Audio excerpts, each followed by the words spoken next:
I spent the first 3 years of my life primarily in the children's ward at Children's Memorial Hospital. Growing up, I didn't think that I was going to live that long.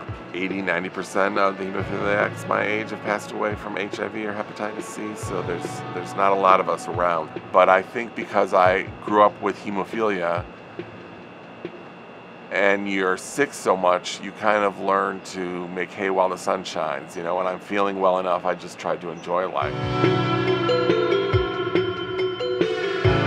My name's Dan Noonan. I have been a severe hemophiliac my entire life. Also, as a result of the hemophilia, I'm HIV positive. I'm here to talk about the campaign Patients Over Profits, which I wholeheartedly endorse. My mom worked tirelessly to keep me healthy and safe. She had to run dozens of blood drives when I was a little boy because the only way we would get clotting factor back in the late 60s and early 70s is if my parents ran blood drives and collected whole blood, and then they would exchange it for clotting factor. My dad stayed in a job for his entire professional career that he was not happy with, but because it offered our family the insurance that we needed. When I graduated from college, I was told by the executive director of the Hemophilia Foundation that I really needed to get a job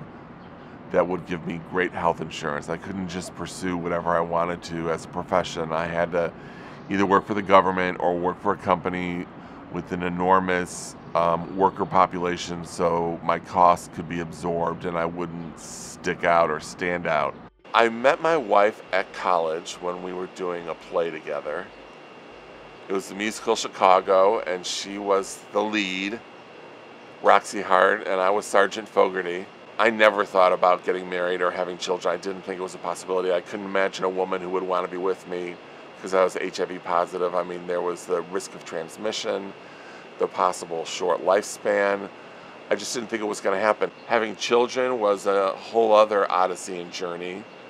They came up with a system called sperm washing for people who are HIV positive in order to have their own biological children. Adoption agencies wouldn't work with us because I was HIV positive. They said that was a non-starter.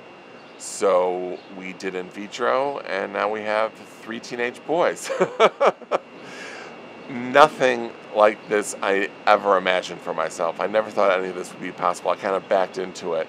But you know, my wife and my family are the joy of my life. I feel extremely lucky. So many people with hemophilia died of HIV, so I'm not here as a representative saying, hey, it wasn't so bad. I'm one of the sole survivors here saying that the for-profit healthcare industry screwed this up majorly, and as a result, tens of thousands of people with hemophilia died.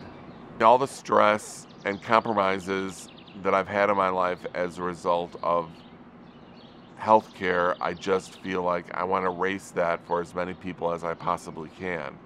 And I think of future generations, and I think they shouldn't have to live through the fear and the stress that I've had to live with as a result of the for-profit healthcare industry. The current system that we have now, what gives me hope? I think if you really ask people like myself with chronic health conditions who use the system all the time, they would say it's so bureaucratic, so expensive, so much red tape. I think there are people out there who don't access their health insurance much, who think, oh, it must be great because it's privately run and corporations are the best way to go. I don't think that many people who use it on a daily basis like I do would say that the system is working. I'm trying to think of what I'm hopeful in this current system. I'm not coming up with much, am I?